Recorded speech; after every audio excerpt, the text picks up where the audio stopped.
Hello po sa lahat po ng mga fans si Miss Catherine Bernardo. Abay, pinag-uusapan po ito ngayon dahil si Catherine Bernardo di umano ay ginawa daw ito sa mismong kaarawan ni Daniel Padilla. So yun yung ating pag-uusapan. But before that, if you haven't subscribed, dahil talaga naman pinag-uusapan po ito. Although ito po ay nakaraan na dahil ilang araw na po ang nakakaraan nang nagdiwang ng kaarawan si Mr. Daniel Padilla. At isa rin sa mga pinag-uusapan ngayon, isa sa pinakamalaking pinag-uusapan ngayon ay ang patuloy na pag-uugnay kina Catherine Bernardo at Lucena City Mayor Mark Alcala ay muling uminit ang usapan matapos silang maispatan sa isang flea market sa San Juan City, kung saan ayon sa mga ulat ay magkasama at tila komportable sa isa't isa habang namimili at nakikihalubilo sa publiko. Ayon sa ulat ng Abante noong April 27, 2026, nakita ang dalawa sa The Corner House sa San Juan, isang kilalang lugar na may thrift shop at bazaar style ng tindahan. Dito umano naganap ang kanilang low-key date na agad namang napansin ng publiko at nag-viral sa social media. Batay sa mga saksi at larawang kumalat online, nakikitang magkasama sina Catherine at Mayor Mark habang naglalakad sa loob ng flea market. Hindi sila mukhang nagtatago, bagkos ay normal na nakikisalamuha sa mga tao doon. So talagang masasabi natin, sabi nga nila parang wala na raw tago-taguan, hindi na uso yung magtatago si Catherine at saka si Mayor Mark patungkol sa tunay na estado ng kanilang relationship. Well, in fact, wala naman silang tinatapakang tao, 'di ba? Parehas naman silang single. So anong ang problema doon kung sakasakali man na talagang sila po ay magkarelasyon, 'di ba? So wala tayong nakikitang any doon masama, na mag-date po sila publicly, 'di ba? Maaring siguro ngayon ay handa na po talaga silang ipakita sa buong mundo kung ano ba talaga yung tunay na estado ng kanilang relationship. Sa ulat na binigyan din ng aktres ay kilala sa pagsuporta sa mga small businesses, kaya hindi nakakapagtaka na dumalo siya sa naturang event. Hindi ito ang unang beses na nakita silang magkasama. Sa mga nakaraang buwan, sunod-sunod na sightings ang lumabas. Namataan silang magkasama sa Thailand, nakita sa Bhutan trip, may mall sighting sa Metro Manila, may mga ulat ng sabay na paglalakad sa public places, at dahil dito lalong lumakas ang spekulasyon na may namumuong relasyon sa pagitan nila. Ni Mayor Mark Alcala ay isang politiko at kasalukuyang mayor ng Lucena City. Kilala siya sa pagiging aktibo sa local governance at anak ng isang prominenteng political family sa Quezon Province. Sa kabila ng pagiging public servant, naging sentro siya ng showbiz attention dahil sa pagkakaugnay niya sa isang pinakamalaking artista sa Pilipinas ngayon na si Miss Catherine Bernardo. So si Catherine naman ay isa sa pinaka-premium na masasabi natin na siya po ay bankable actress sa Philippine entertainment industry matapos ang matagal na relasyon niya kay Daniel Padilla. So naging mas pribado na ang kanyang personal na buhay.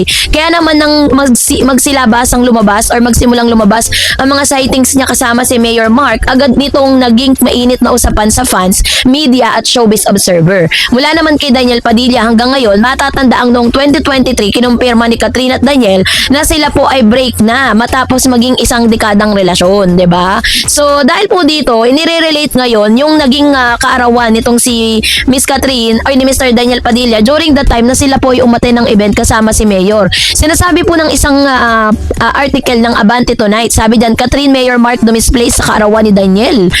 Sabi diyan, layag na talaga sina Catherine Bernardo at Mr. Mayor Mark Alcala. Spotted muli sina Catherine at Mayor Mark sa isang thrift and flea market sa The Corner House, San Juan City noong linggo. Mukhang dead man ng araw ang dalawa kahit pinagtitinginan sila ng maraming tao. May mga nagpapapicture pa nga kay Kat at marami rin ang patagong kumukuha ng photo at video nila.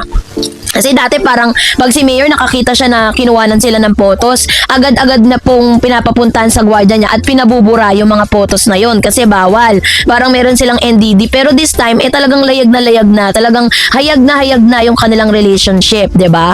So, pero ang nakakaloka pa dito, hindi pa rin nakaligtas ang Asia superstar para sa kanyang mga bashers. Iniintriga ng mga memang netizen na sinabay raw ni Kat ang paglabas nila sa publiko ng rumored boyfriend sa mismong 31st birthday ng ex niyang si Daniel Padilla. Hay nako, deadman naman si Kat sa mga ganyang hanash. Kaya siguro wala na rin pake ang mga fanay sa ganitong issue. Basta para sa solid fans si Catherine, kung saan masaya ang kanilang idolo, ay suportado nila ito o bonggang-bongga. Kasi siguro maaaring nagkataon lang, 'di ba, na lumabas si Mayor Mark na parang at saka si Catherine Bernardo sa araw ng kaarawan na taon na yun yung date na kung saan ay tinakda para dun sa event na yun. Pero it doesn't mean na sinadya ni Catherine yun. Kaya alam nyo, parang dahil nga mainit pa rin na pinag-uusapan ang tambalan ni Catherine at Daniel Padilla. Kaya parang bawat galaw ni Catherine, lagi nilang inire-relate at kinokonek dito kay Daniel. Ganon din naman kay Daniel, 'di ba? Lahat ng galaw niya kinokonek kay Catherine. At hindi po natin maiiwasan 'yon kasi dati silang magkarelasyon at isa sila sa pinakasikat na love team dito sa Pilipinas. Kaya wala tayong control para sa mga sasabihin ng mga bashers / supporters na meron po sila sa ngayon. Syempre hindi natin maiiwasan yung mga ganyang chika, 'di ba? So pagkatapos po lumabas ang lahat ng ito, nagkaroon po ng reaksyon, iba't ibang reaksyon ng mga publiko patungkol dyan. Naging hati po yung kanilang reaksyon. Meron pong sumuporta, meron din namang mga kritiko na naglabasan. Sabi ng mga supporters, deserve ni Catherine maging masaya. Wala namang masama kung may bagong love life. Mukhang simple at peaceful ang buhay niya ngayon. Sabi niya ang mga critics, bakit laging spotted pero walang confirmation? Oh, 'di ba? Public official siya, dapat ba may privacy issue ito? Sabi, showbiz lang ba ito o totoong relasyon? So hanggang sa ngayon talaga may mga ganyan pa rin, 'di ba? So, bakit ba laging malaking issue ito pag pinag-usapan si Catherine? Kasi nga sa status ni Catherine, isa siyang A-list actress si Catherine, kaya bawat kilos niya may impact, 'di ba? Kaka-post nga lang niya sa kanyang IG, ang dami na pong mga balitang naglalabasan, ang dami pong views, ang daming shares. Ganun po yung impact niya doon sa publiko. So, status naman ni Mayor, siya isang politiko at siya ay may dagdag na public scrutiny. So, pwede rin na walang confirmation o hanggang ngayon ay wala pa ring direktang pahayag na nanggagaling mula kay Catherine at kay Mr. or Mayor Mark Alcala. So, sa usaping naman na privacy versus public interest, maraming netizen ang nagtatanong hanggang saan ba dapat ang privacy ng isang artista at public official. Sa isang banda, may karapatan din kasi ang sila sa personal na buhay. Pero sa kabilang banda, parehong public figures ang involved, kaya natural lang na mapag-usapan sila. So, wala tayong doon, control doon. Kaya, naging happy na lang tayo. Kaya mga issue-issue na yan, di yan totoo. Huwag kayo magpapapaniwala sa mga ganyan. So, ngayon po, anong yung sa loobin patungkol dito? Mag-comment kayo sa comment section. That's it for today. From Alden Richards, abay tatakbo. Ang tanong, sino nga ba ang kanyang magiging first lady? Catherine Bernardo, gustong maging first lady?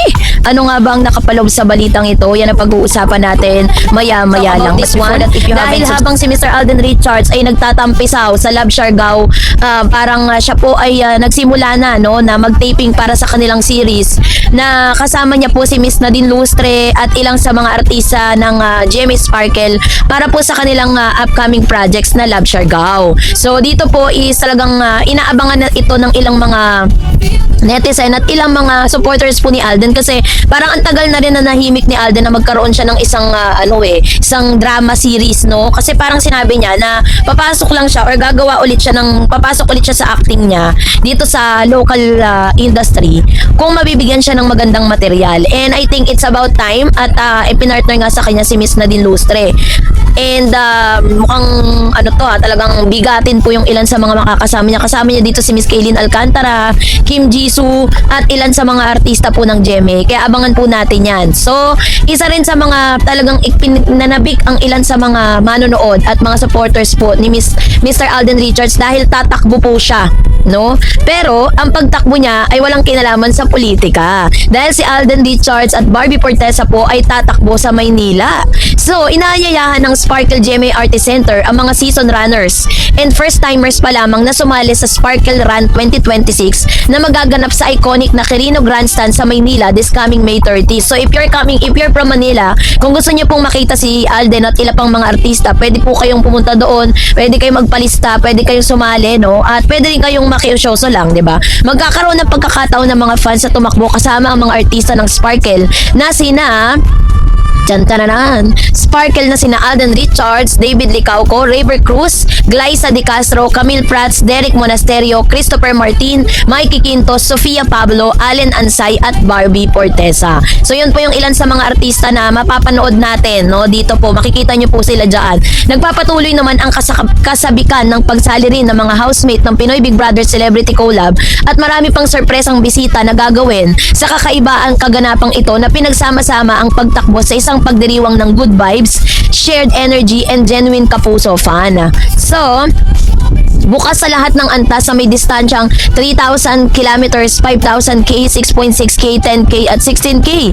Ang Sparkle Run 2026 ay magsisimula sa Quirino Grandstand kung saan ang mga mananakbo ay dadaan sa mas makasaysayang kalye na pinagsasama ang enerhiya at libangan sa gitna ng mga live na pagtatanghal at mga interactive activity. Ito ay pinangungunahan ng Sparkle sa pakikipagtulungan ng Kagawaran ng Turismo, Kultura at Sining ng Maynila at inorganize ng Run Rio Incorporated or Run Rio Incorporated. Bukas pa rin ang pagpaparehisto sa pamamagitan ng ito po yung kanilang register email, no, https://raceroaster.com events 2026 Sparkle Run 2026 register. Para sa karagdagang impormasyon tungkol sa ruta, mga race kit at mga schedule, sundan ang mga opisyal na social media page ng Sparkle at Run Rio. So usapin naman na si Catherine Bernardo daw ay gustong maging first lady kasi medyo matatapos na po yung